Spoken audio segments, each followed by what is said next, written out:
back and forth. Draxi gets one from the buff again. A second tick this timer down. Oasis Gaming, they get Maz here. 8 more seconds, and this is done and dusted. Let's go!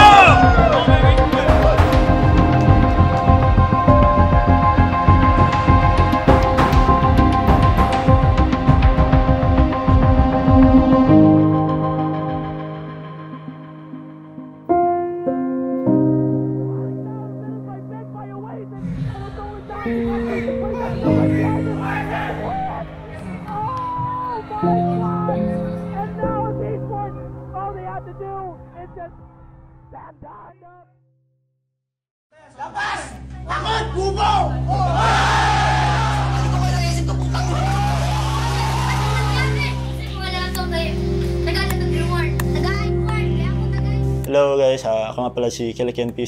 Sidilio, aka Kelias, and yung role ko sa Oasis Gaming is IJL/Duelist Flex, and sumali ako sa Oasis Gaming last year, late third quarter. Ako si Jed Hamir, controller ako ng Oasis Gaming. Pangalan ko ay Mark Anthony Tuling, IGN ko ay Marky. Ako ay super player sa team. Pumasok ako sa Oasis noong November 2021. My name is Brian Reyes, also known as Waldorio from Oasis Gaming. My role is Flex. I joined the team December last year, I think. Hi guys, I'm Javier Juan. My IGN is Sabi8K. I am the Sentinel of Oasis Gaming, and I joined the team November of 2022. Nagsimula ako maglaro ng game talaga is nung grade 1 nata, Dota 1 yung una kong laro. Sa almost 6 years or 5 years ko mag-grind sa CSGO, wala talaga, ang hirap talaga ng opportunity doon sa amin kasi sobrang liit ng lugar namin doon. Nung lang ako, wala akong magawa, scroll lang ako sa Facebook, nakita ko daming nagpo-post ng tournament sa Facebook na about sa Valorant, like ganito yung price. Ganito mga price pool dati, sobrang laki na ngayon nasa online lang. So yun, kain, tulog, laro, kain, tulog, laro. So yun, hanggang naging naging DR. Actually, naghirap ako noon kasi almost 2 months ata di ako naglaro ng Valorant kasi pinag-isipan ko kung gusto ko ba maglaro, gusto ko ba ipagtuloy yung pangarap ko. So yun, trinay ko, nagtuloy-tuloy hanggang naging Oasis ako. Nagsimula ako siguro mga 9 years old. Dota days pa lang yun parang laro-laro lang kami ng mga klase ko. Arcade pa yung lalaro namin. Kasi doon na nagtuloy-tuloy. Magsimula ako maglaro ng computer nung ako ay 9 years old. Around 14 years old, doon ako pumasok sa scene ng competitive. Yung laro na yun ay Special Force 2. After ng SF2, tinatry ko yung CS na mag-compete doon. Tapos biglang lumabas yung Valorant. May tryout si Coco, yung former teammate ko. Tapos yung Oasis ay kulang sila sa tao. Like yung isa di nakapag online to tryout. Kaya ako yung kinuha as sub para mag-tryout. I started gaming when I was around 12 or 13 years old on the Xbox, playing Halo and Call of Duty. A few years later, my brother got a PC set up, and I started playing CSGO with him.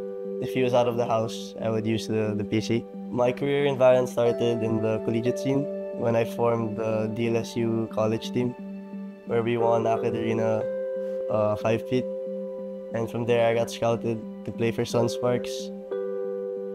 And that's when my pro career started. First game ko is Dota. When I was in grade 1 pa yun. Tinuruan kasi ako ng tatay ko nun maglaro. Tapos nag-1v1 lang kami nun. Tapos tinatayo niya lang ako. Nag-CS ko sila kuya, tapos napapanood ko. Parang nagustuhan ko din kasi FPS na siya. Wala, di ko naman in-expect na maging pro, pero so naglaro lang rin ako ng CS nun. Tapos di ko in-expect na kaya akong makipag-compete sa mga tournament doon kasi bata lang ako nun, like siguro 15. siguro doon nag-umpisa yung sinasama ko ng kuya ko sa mga LAN tournament. Tapos, yun, siguro nagtuloy-tuloy na doon hanggang lumabas yung Valorant. Tapos, tinry ko siyang laruin lang. Wala rin man ako plano na maging pro doon, pero ayun, may opportunity, tapos kinuha ko lang. Para sa akin, hindi siya trabaho sa utak ko eh. Parang, wala, ina-enjoy ko pa rin kasi siya hanggang ngayon. Parang, naglalaro-laro lang, tapos nakikipag-compete lang sa iba't ibang team sa ibang bansa, ganun. Parang, never siya pumasok sa isip ko na trabaho. Siguro, swerte ko lang din kasi kinuha ko ng Oasis. Tapos, ayun nga, parang nakitaan nila ako ng potential doon. So, pag makitaan ka ng potential, kukunin ka, tapos tuturuan ka talaga. So, kung pinag-aaway yung spot ko, okay lang. May kipaglaban din ako.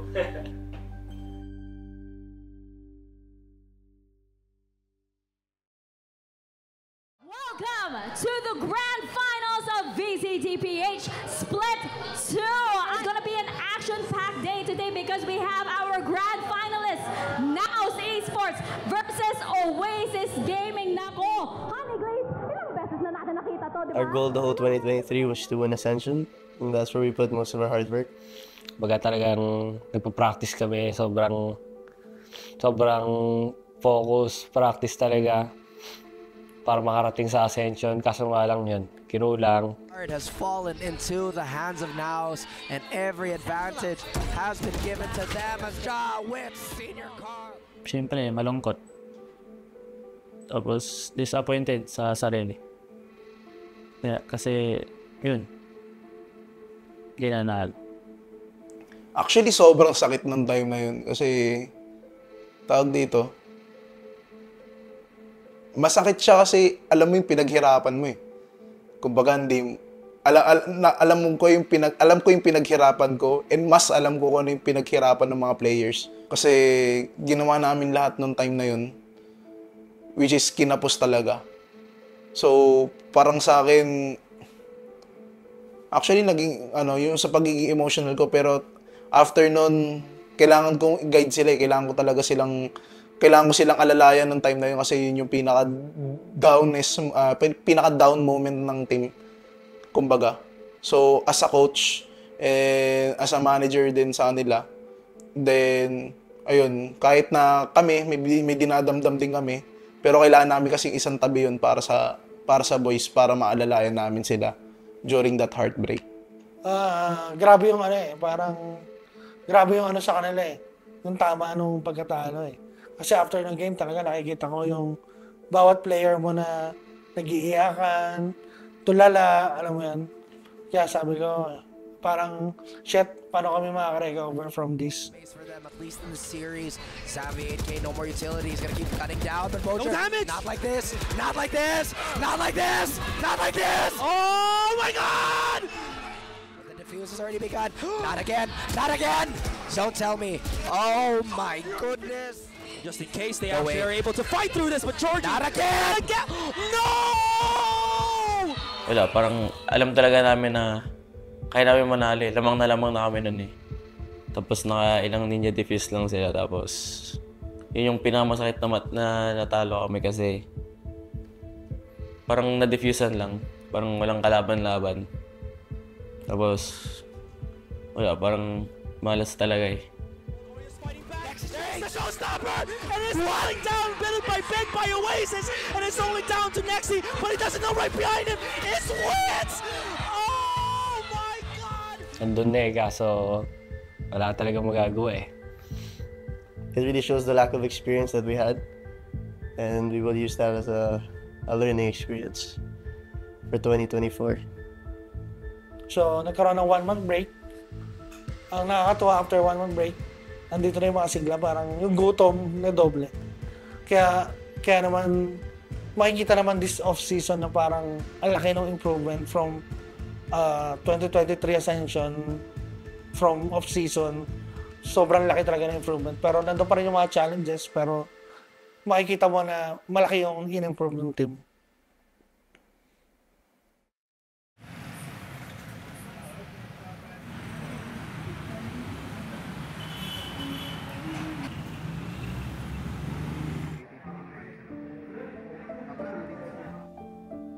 simula pumasok ako ng Oasis, medyo in-observe ko muna yung environment nila. Ayun, may nakita akong mga minor problems like may mga barriers, yun. Parang Phoenix namin yun onti-onti. Nung pumasok ako sa Oasis, medyo magulo sila actually. Parang mabagal yung growth na nakikita ko. Yun. Medyo yun yung pinakusa namin. Kumbaga little by little, inayos namin siya. Yun. So, okay naman yung mga players dito. Lahat sila masisipag. Lahat sila hungry pa. Yung mga coaches, magagaling talaga lahat yan. Experience lahat.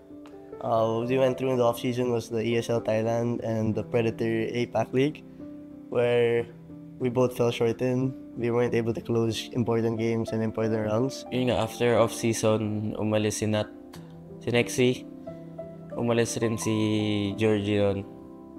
Tapos, kinuha namin si Kelly and si Coach there. Marami na kami naayos since then, nung pumasok ako. Pero before naman ako pumasok, ang ganda, malakas na talaga yung team na to. This past few months, okay naman. Kumbaga, step by step, naayos namin siya. Mas mataas yung confidence ko ngayong year na kaya namin manalo. Sa move naman na yun, nakapag-ESL kami, nakachamba kasi di nakalipad yung Vietnam nun, yung fancy. So, ayun, swerte din kasi naka-experience din ulit kami international nun na with the new team, with the new coach. So, malaking impact rin yun para sa amin. Siguro nung off-season, mas tumibay kami as a team. Mas yung band namin mas naging talaga. Especially si Kelly nung bago namin. So I guess coming into the 2024 season is to work more on our mentality, how to handle the pressure better, and especially how to close the games. So yun, yung direction ng team ngayon, like maging align kami with each other, like the coaches and the players. Dapat mag-align kami sa lahat. Kasi hindi pwedeng aangat yung ganitong decision, pero hindi kami naka-align as coaches. Yun siguro yung fokusan namin ngayon 2024, lalo na this upcoming BCL. Yun. Unti-unti namin yung mga problema, lahat naman ng problema na team. So, yun, figure out namin kung ano mga dapat namin ayusin sa team.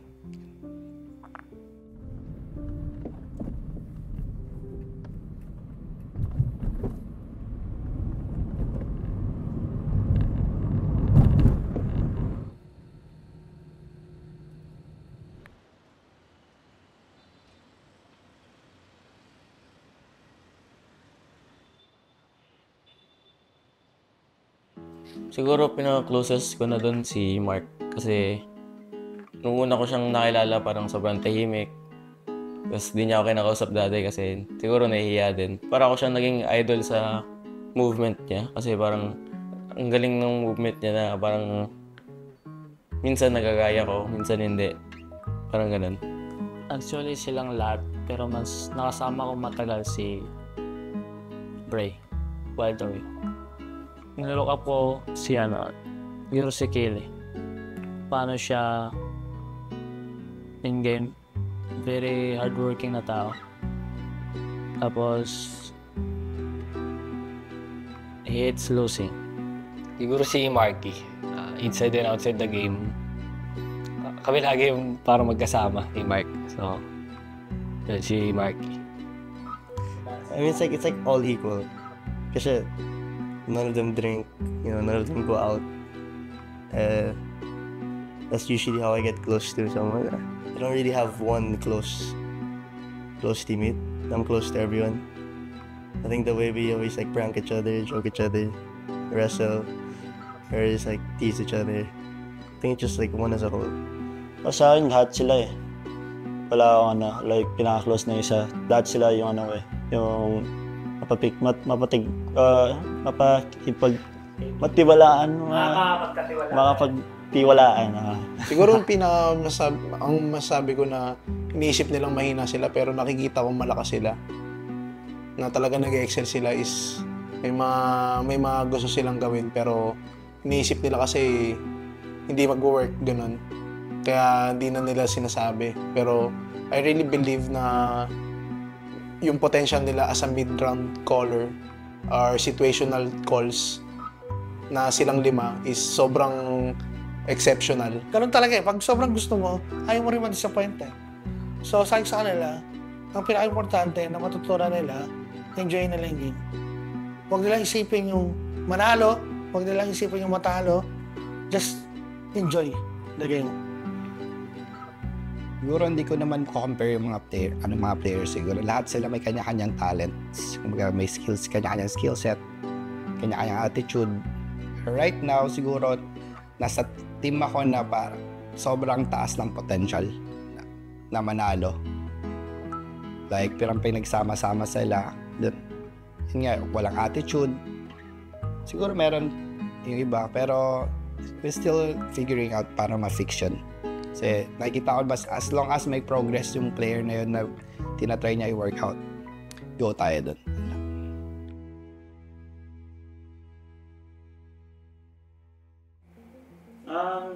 Na-imagine mo ba sarili mo na mag-handle ka ng isang team na magsusupport ka? Coming from you na gustong-gusto mo maglaro? For me, kung kakayanin ko na makapag-support talaga ng isang team, gagawin ko. Kasi ang dami kong natutunan, and at the same time, ang dami kong nakikitang parang kumbaga gusto kong ma-share. Pero hindi kaya ng capabilities ko i-provide yung mga ganun. Pero kung mangangarap mo lang talaga, gustong-gusto ko. Kasi ito talaga yung buhay ko. Kahit saan ako dalhin. Pag nag-start ka, talagang dapat alam mo na decided ka na. Yung determination mo na, kunyari magpa-pro player ka, pupush through mo talaga siya. Okay lang mag-struggle, hindi mo makuha yung gusto mo. Okay lang mag-take a break, then balik ka agad. Kumbaga, figure out mo kung ano yung mga nangyaring mali sa'yo. Tapos tuloy mo lang yung pangarap mo kasi hanggat may doubt ka sa sarili mo, hindi mo makukuha yan. Siguro no matter what happened, keep pursuing their dream. Talagang push lang. Kung lahat naman kasi may downfall. So kung may experience mo yung downfall, keep pushing lang.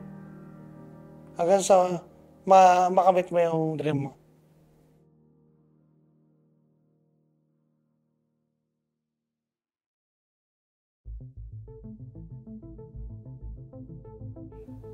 What is your goal for 2024? To improve more as an individual. Siyempre para matulungan ko lalo yung team ko. And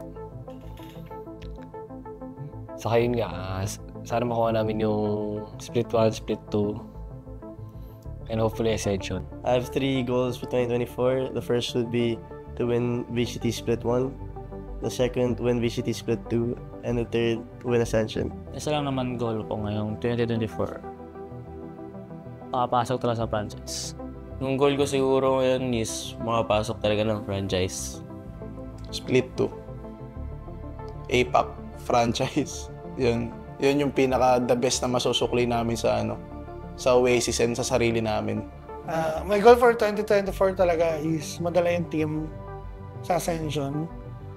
Sana makuha namin this time. Pero syempre hindi siya magiging madali. Kailangan ng matinding effort from my side, from the coach's side, then from the player side also. Dapat mag-align kami sa lahat. Kasi hindi pwedeng aangat yung ganitong decision, pero hindi kami naka-align as coaches. Yun siguro yung fokusan namin ngayon 2024, lalo na this upcoming VCL. Yun. Unti-unti lang, kumbaga unti-unti namin yung mga problema, lahat naman ng problema na team. So yun, figure out namin kung ano mga dapat namin ayusin sa team. Time left para sa kanila. Tinan natin. Kakayanin pa rin kaya dalawa na matitira dito para sa Oasis Gaming. Solid. There's the blind. Push it. Hindi. 10 seconds Kaya left. yung plan. Oasis Gaming buhay pa rin. Oh, spike Now planted. they have the blind, and now they have the time. Now they want to Last impress. player standing. Now they want to get the win. Into the 2 versus 1. And it is all over. Oasis Gaming are your champions. Doble yung saya kasi nakabawi na sa Naos, tapos tinalo pa namin si Nexie. Kumbaga, bawing-bawi talaga kami. Parang sobrang gigil namin sa kanila. Pinakita naman namin. Hanggang ngayon naman, gigil pa rin kami sa kanila. I'm proud of how far I've come and how much I've grown as a player and a person and the experiences that I've had. But I still want more. Like, I want more to achieve. I know in myself that, like, what I've experienced and what I've done isn't enough. Like, I want to win Ascension, play in the franchise league. Yeah, just compete at the highest level there is. Thank you for giving me the experience to be teammates with you guys. You guys know that I only have like 6 months left. So I want to make those 6 months good. And if we win Ascension, I'll have more than those 6 months. Totoo lang dito ako ngayon. Siguro kung wala yun, yung achievements ko, siguro wala ko din ako ngayon dito. Super proud kasi nung galing ako sa sa pagiging independent, tapos yun, nagka-team, parang nagka-pamilya ulit. So, yun yung pinaka-proud ko. Siyempre, nagtitiwala ako sa sarili ko na kaya pa kumuha ng mga ibang tournament. Kasi, yun nga, parang medyo bata pa. Tapos, kahit naman ngayon, parang dami ko natutunan. So, nag-i-improve lang talaga everyday. So, nagtiwala naman talaga. 5 years from now, siguro kung may mag-support pa rin. Kasi parang nasa puso ko na talaga siya. Parang kung hanggat may nagsusupport, pagpapatuloy ko. Tsaka hanggang nag-enjoy ako. Oo naman. Kahit sabihin natin may mga kasi yung pangarap kasi hindi naman titigil yan eh. Sobrang lahat naman tayo mga tao, ambisyoso talaga tayo. Makuha na natin gusto natin, may mas gusto pa tayo. So, hindi ko parang kumbaga, hindi ko lang din napansin sa sarili ko na parang nandito na pala ako. Parang kumbaga, aim ako ng aim ng mas mataas. Hindi ko napapansin na ang taas na pala ng nararating ko. Dami akong pinagdaanan like sa mga ate ko, parents ko, na talagang pinipigilan na lang ako na wala kang mararating dyan, ganyan. Tapos, ayun, hanggang sa dumating na ganito, na nakita nila yung sense ng esports. And kaya yun, sobrang proud ako kasi proud din sa akin yung mga parents at mga kapatid ko and yung girlfriend ko din. Siguro sa mga players ko, sobrang thankful ako. Kasi from the very start, nandun yung respect. Hindi na wala yung respect. Talagang kaya number one na gusto na nandito ako. Kasi pag nandito daw ako, nagiging seryoso sila lahat. Kasi ako yung pinaka-maigpit sa amin. Pero binabalance ko na maigpit. Hindi naman to the point na parang murahin ko sila. Pero nandun yung, sabi ko nga, mutual respect na. Respect nila ako, respect ko rin sila. Then sa mga coaches din, syempre, nag-start ako, nauna sa akin din si Erax. So medyo, umpisa nahiya ako kasi syempre, ito yung mga coach na dito before. So medyo nagkaroon pa ako ng transition as a head coach. So, thankful din ako kasi nandun din yung respect, then yung tiwala as a head coach. Yun, isa pa sa natutunan ko sa kanila is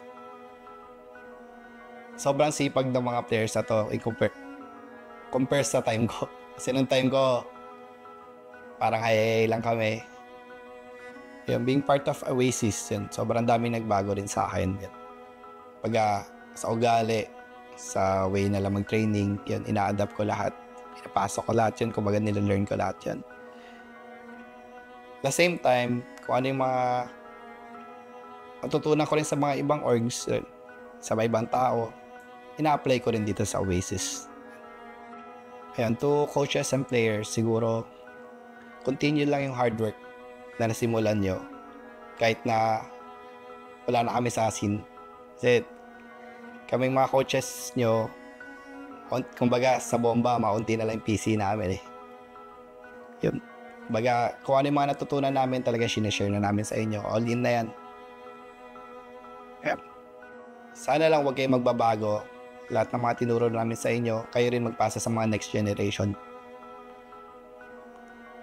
And very thankful ako kasi naging part ako ng Oasis. Sobrang babait ng mga batang to. Masarap sila kasama. Yan. Thank you. Nakikita ko ngayon na, parang kumbaga na-ice natin.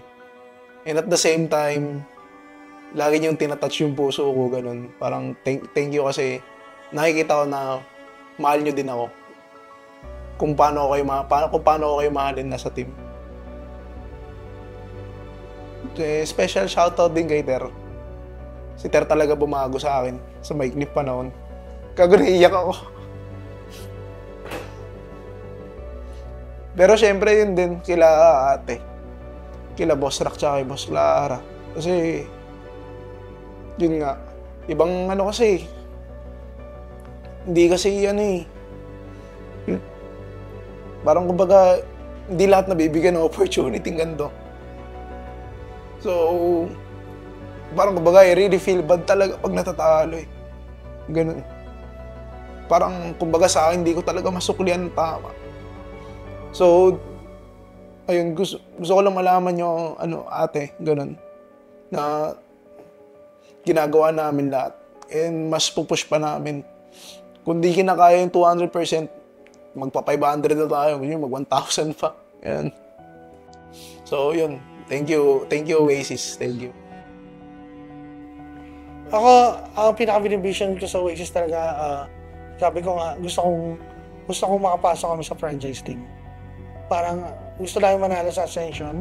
Siyempre, step by step, manalo muna sa PH, manalo sa Ascension, then eventually, makapasok kami sa league ng mga franchise. Siguro sa final message ko is, siguro no matter what happened, keep pursuing their dream. Talagang push lang. Kung lahat naman kasi may downfall. So kung may experience mo yung downfall, keep pushing lang. Hanggang sa makamit mo yung dream mo.